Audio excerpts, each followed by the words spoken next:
is Vaishnavi Sangha, which is a festival of bliss, learning and sharing. तो जैसे आप सभी जानते हैं कि महाभारत प्राचीन भारत और विश्व का सबसे बड़ा महाकाव्य है। ये एक धार्मिक ग्रंथ भी है। इसमें कई प्रसिद्ध कथाओं का समावेश मिलता है। इनमें से ही एक है द्रौपदी की चीर हरण की कथा, जिसको हम आज आपके सामने नाटिका के रूप में प्रस्तुत करने वाले हैं। पांचाल देश के राजा द्रुपद ने गुरु द्रोणाचार्य से अपने अपमान का बदला लेने के लिए यज्ञ करवाया था। इसी यज्ञ से हवन कुंड की अग्नि से द्रौपदी प्रकट हुई थी। पांचाल देश की राजकुमारी होने के कारण द्रौपदी पांचाली भी कहलाई। उसका विवाह अर्जुन से हुआ था। अर्जुन ने द्रौपदी के स्वयंवर में मछली की आंख में निशाना साधकर उससे विवाह किया था, लेकिन माता कुंती के अनजाने में दिए एक आदेश से द्रौपदी पांडवों यानी 5 भाइयों की पत्नी बन गई।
एक बार की बात है जब 5 भाइयों में सबसे बड़े युधिष्ठिर इंद्रप्रस्थ नगर पर राज कर रहे थे। उस समय हस्तिनापुर का राजकुमार दुर्योधन था और 5 पांडव उसके चचेरे भाई थे। दुर्योधन कौरवों में सबसे बड़ा था और अपने चचेरे भाइयों यानी पांडवों से जलता था। दुर्योधन सबसे ज्यादा अपने चालाक मामा शकुनी को मानता था। शकुनी ने दुर्योधन को सलाह दी कि वो पांडवों को जुआ खेलने के लिए आमंत्रित करे। पांडवों ने अपने भाई दुर्योधन का निमंत्रण स्वीकार कर लिया। उस सभा में भरतवंश के शासक धृतराष्ट्र, भीष्म, पितामह, द्रोणाचार्य और महात्मा विदुर जैसे महान लोग भी उपस्थित थे। शकुनी मामा ने छल कपट से पांडवों को हराना शुरू किया। इस खेल में पांडव अपना राज्य हार गए। धर्मराज युधिष्ठिर ने स्वयं और अपने 4 भाइयों को भी दांव पर लगाया और हार गए।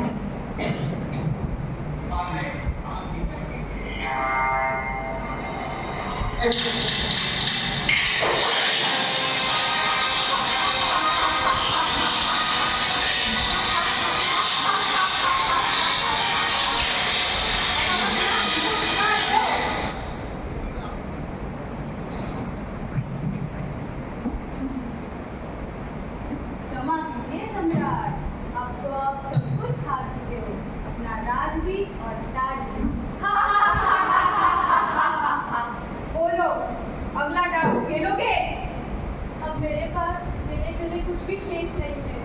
नहीं नहीं सम्राट, अब तो आपके पास दुनिया की सबसे मूल्यवान चीज बाकी है, सबसे अनमोल। नहीं, मेरे पास सबसे अनमोल कुछ भी चीज बाकी नहीं है सम्राट, है। पांचाली।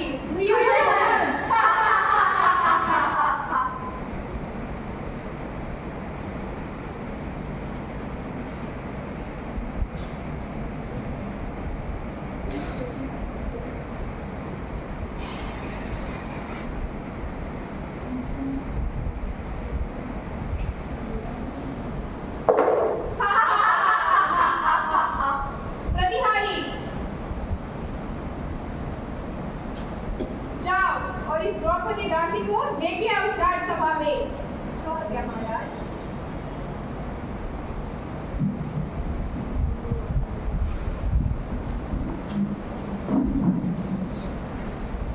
दुर्योधन के आदेश पर उनके सैनिक द्रौपदी के कक्ष की ओर प्रस्थान कर गए।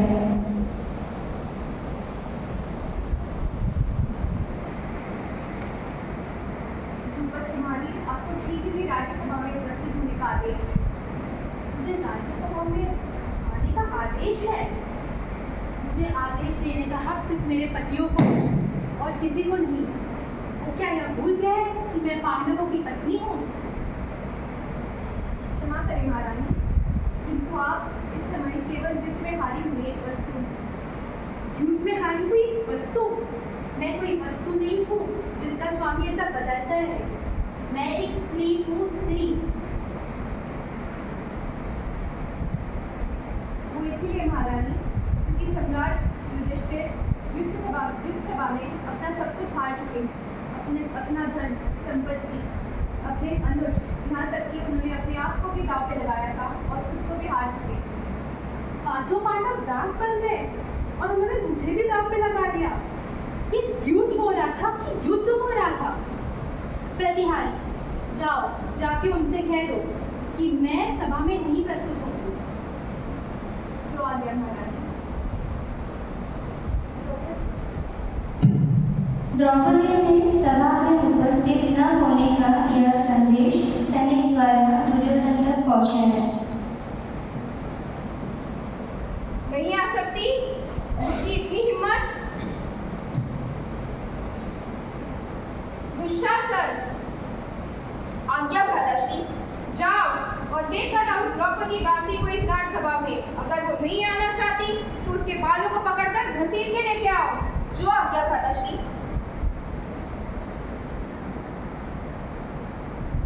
दुर्योधन के आदेश पर फिर दुशासन द्रौपदी को लेने उसके कक्ष में जाते हैं।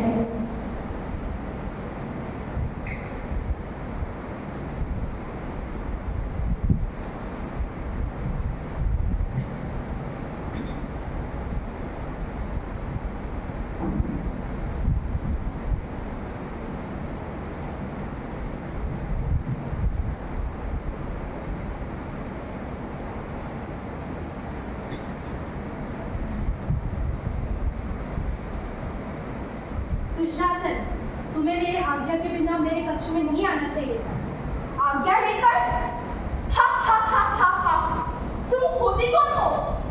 तुम केवल एक दासी हो और एक दासी के कक्ष में उसका मालिक उसके बिना आज्ञा के जा सकता है।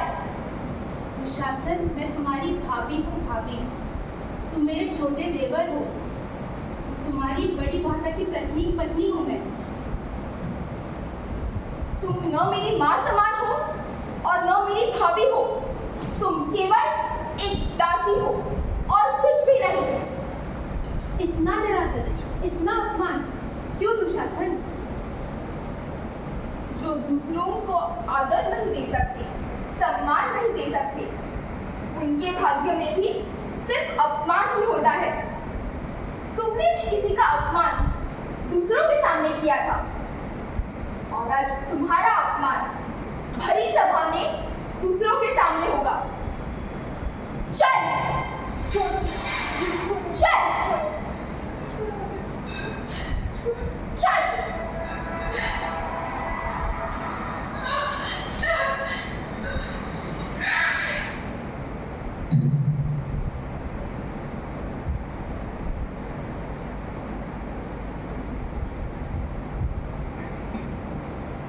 द्रौपदी के मना करने पर दुशासन द्रौपदी के बालों को पकड़कर उनको घसीटते हुए राज्यसभा की ओर ले आते हैं। चल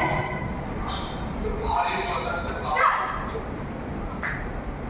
राधाश्री, लीजिए अपनी दासी को। वाह दुशासन वाह, जीते रहो। द्रौपदी, ओ द्रौपदी। दुशासन,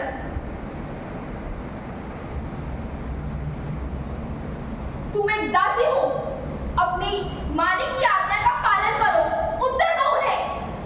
आओ द्रौपदी आओ, आकर हमारी गोदी में बैठो। दुर्योधन, तुम ना सिर्फ एक नारी का अपमान कर रहे हो, बल्कि मेरी पत्नी का अपमान कर रहे हो। आज पूरी इस भरी सभा में मैं प्रतिज्ञा लेता हूँ कि जिस जगह पर तुमने मेरी पत्नी को बैठने का आदेश दिया है, उस जगह को मैं ईश्वर की सौगंध लेता हूँ, तोड़ कर रख दूंगा। और दुशासन, सुन लो मेरी दूसरी प्रतिज्ञा। तुमने जिन हाथों से मेरी पत्नी के बाल छुए हैं, उन हाथों को मैं तुम्हारे शरीर से अलग कर दूंगा और तुम्हारे रक्त से उसके बाल धोऊंगा। धीरे भीम धीरे।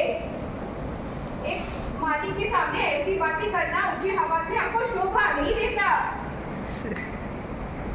इसके सम्मान के लिए इतना क्रोध?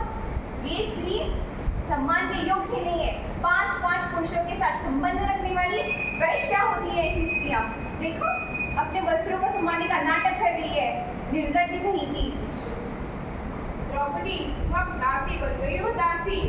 ये लाज लज्जा रानी महारानियों का आभूषण है, ये तुम्हें शोभा नहीं देता। एक दासी को अपने स्वामी का आदर मानना होता है, आदेश मानना होता है। अगर तुम्हारे स्वामी बोलते हैं कि तुम्हें अपने शरीर से वस्त्र उतारने हैं, तो तुम्हें उसी वक्त अपने शरीर से वस्त्र उतारने होंगे। यही है एक दासी का धर्म। दुशासन, निर्वस्त्र करो इसे। पितामह, भीष्म पितामह, आपके सामने ये क्या अन्याय हो रहा है? क्या आप इतना अन्याय को रोकोगे नहीं? क्या आपके पीढ़ियों ने यही संस्कार दिए हैं आपको कि भरी सभा में एक स्त्री का ऐसा अनादर हो? काकाश्री, आप तो न्याय का बहुत प्रचार करते हो। यहाँ पे कहाँ गया आपका न्याय? भरी सभा में एक स्त्री का वस्त्र हरण हो रहा है और आप कुछ नहीं बोलोगे, हाथ पे हाथ धरे बैठे रहोगे। बोलिए काकाश्री, बोलिए। और आप महाराज, आप तो सबसे भाग्यवान हो। इसलिए नहीं क्योंकि आप इस राज्य का महाराजा हो, बल्कि इसलिए क्योंकि आप जो यहाँ पे अन्याय हो रहा है वो देख नहीं सकते। मगर देख लेते तो अपनी आंखें फोड़ देते। लेकिन अगर आप देख नहीं सकते तो सुन भी नहीं सकते हो क्या? आप नहीं चाहते हो कि आपके राज्य में आप ही के समक्ष आप ही के पुत्र मेरा वस्त्र हरण करें? क्या आप नहीं चाहते हो महाराज?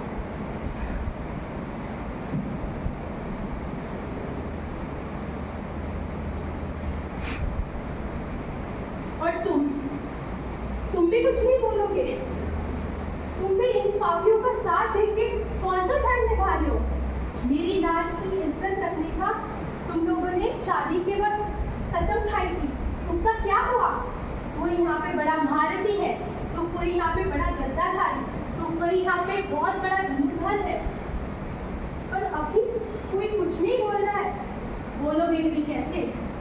सब यहाँ पे इनके दास जो बने बैठे हो। पर इस सभा में कोई तो ऐसा होगा जो कुछ तो बोल सकता है, मेरा साथ दे सकता है। सबके दिल तो यहाँ पे पत्थर के बने हुए हैं। यहाँ पे सब जीवित है या पाषाण की मूर्तियां बन गई है। धिक्कार है मुझे इस सभा पे, धिक्कार है।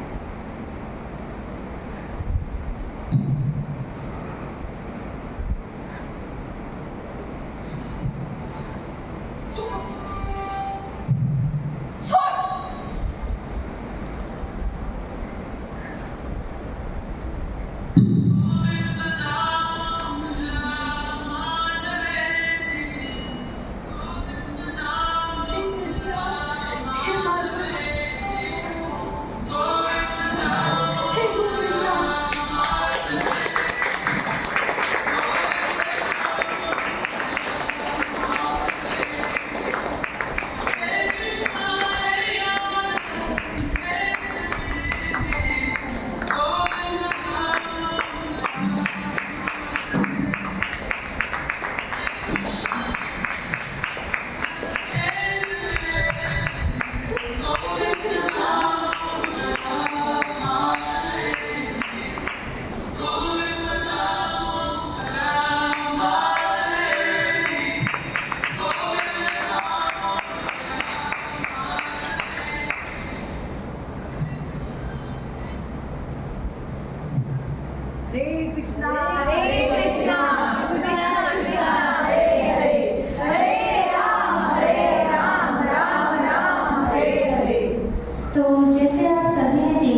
श्री कृष्ण को समर्पित कर दिया। भगवद गीता में भगवान श्री कृष्ण का मुख्य संदेश स्पष्ट है।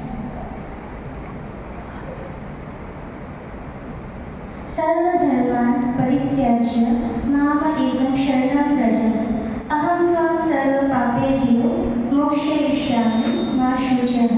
इसका अर्थ यह है, सभी प्रकार के धर्मों का परित्याग करो और केवल मेरी शरण ग्रहण करो। मैं तुम्हें समस्त पाप कर्मों की प्रतिक्रियाओं से मुक्त कर दूंगा। डरो मत।